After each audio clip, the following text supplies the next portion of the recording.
আসসালামু আলাইকুম মুরব্বী। আপনি রাষ্ট্রপতি জিয়াউর রহমান সম্পর্কে কিছু বলবেন, আপনার তো হয়তো জানা আছে। জিয়ার রহমানের মতন ভালো লুকিয়ে আসিল না।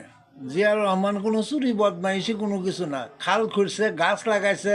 আমরা তখন মেম্বার আছিলাম। হাঁস মুরগি সিরাজল ডাক্তার হাঁস মুরগি পালছে, মুজানি লেবারে যে গরুর জন্য ছাগলের জন্য ঋণও ব্যাংকে থাই দেওয়াইছে সহযোগিতা করিয়া। সিরাজল ডাক্তার আছিল এমপি, উনিও খুব ভালো মানুষ আছিল, এমপিও খুব ভালো মানুষ আছিল। আমরা তখন মেম্বার আছিলাম। মানে কৃষকের প্রতি আর কি গুরুত্ব দিচ্ছে বেশি। কৃষকের প্রতি গুরুত্ব দিছে, খাল খুঁজছে, মাগনা মেশিন দিছে, আঙ্গরে তেল দিছে আবাদ করার জন্য। তার মতন ভালো লোক নাই। আমি তো গেছিলাম, চিড়াঙ্গাঙ্গ গেছিলাম, উনি যে মারি ফেলতেছে সার্কিট হাউসে, আমি এটাও দেখতে গেছিলাম। ওনার সুযোগ্য সন্তান জনাব তারেক রহমান, উনি ব্যক্তি হিসেবে কেমন?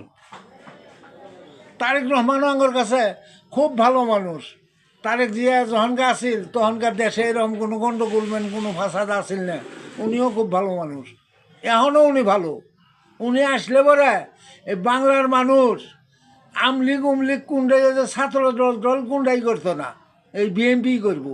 মানে আমিও বিএনপিতে ভোট দেবো, এতদিন তো ভোট দিতে পারি নাই। খুনি হাতে না সবাই। হ্যাঁ, এই হাসানার জন্য ভোট দিতে পারি নাই। ওরা আজ করি মারি নিছে গা, আমরা আর কখন যাবো। Thank you.